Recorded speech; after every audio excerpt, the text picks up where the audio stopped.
Hello guys, কেমন আছো তোমরা? আশা করি তোমরা ভালো আছো গাইস। এখন আমি চলে এসেছি বাধাঘাটের যে শিব পুজো হয়েছে, বাধাঘাট ফেরিঘাটের মানে একটা রোডের ওপরেই। ফেরিঘাট থেকে বাদিকে ঘুরে যখন তোমরা বড় শিব মন্দিরে যাবে, সেই বাদিকে একটা শিব পুজো হয়েছে শ্রাবণ মাস উপলক্ষে। সেই শিব পুজোটা আমি তোমাদেরকে দেখাবো বলে রয়ে গেছি, এখনো যাইনি আমি এখান থেকে।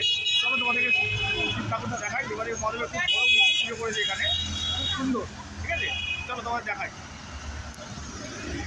তো গাইস, এই হচ্ছে দেবাদেব মহাদেবের বড় মূর্তি। দেখো, এটাই পুজো হয়েছে। ঠিক আছে, খুব সুন্দর। দেখো উপরটা পেছনটা কি সুন্দর সাজিয়েছে, দেখেছো? খুব সুন্দর করেছে। দেখো, এই যে পুজো হয়েছে শ্রাবণ মাস উপলক্ষে পুজোটা হয়েছে।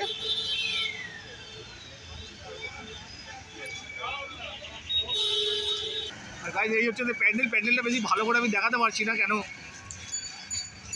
খুব গাড়ি আছে তো, ওপারে পার করা খুব অসুবিধা হচ্ছে, তাই আমি কাছ থেকে দেখালাম। আর এই দুপাশে লাইটিং করেছে। দেখো প্যান্ডেলের ভেতরে এই যে পাশটা লাইটিং করেছে, এই যে এরকম পেছন দিকে টুনি লাইট করা আছে এই যে দুপাশে।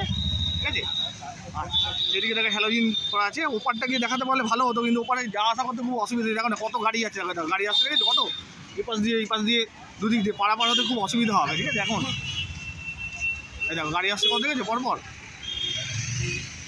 এই দেখো, এটা হাওড়া চলে যাচ্ছে এদিকে সোজা, আর এইদিকে সোজা চলে গেলে হচ্ছে তোমার বাধাঘাট ফেরিঘাটটা ডান দিকে সোজা চলে গিয়ে ডান দিকে।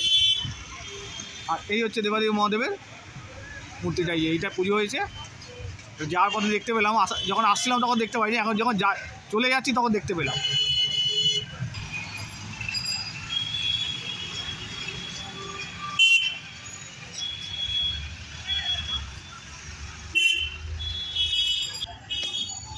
তো গাইস, ভিডিওটা এই পর্যন্ত। ভিডিওটা ভালো লাগলে লাইক কমেন্ট শেয়ার করবে, আমার চ্যানেলটা সাবস্ক্রাইব করবে। ঠিক আছে, চলো টাটা।